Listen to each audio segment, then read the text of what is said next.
Meron silang, pag gusto nilang mag-inquire, where can they call? Okay. So, meron tayong phone numbers, no? Kung saan kayo pwede tumawag. Una, please check our PhilHealth website. PhilHealth website. Okay. Sa Ano ba PhilHealth website? www.philhealth.ph. .gov.ph. philhealth.gov.ph. Ayan.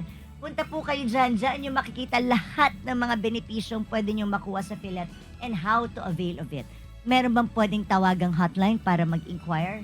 Yes, they can also call us here at 02-8662-2588 or meron din tayong mga mobile hotlines tulad ng 0998-857-2957 or 0917-127-5897 or pwede rin po dito sa ating Action Ayan, Center. naka-flash sa inyong Yan. screens. Ayan. Yan na. Ayan na. Or may QR code din. Pwede rin sa So, QR paano code. na, ayan na, ito na rin yung, ayan na mismo yung QR code para sa updated maternity benefits ninyo and how to avail of it.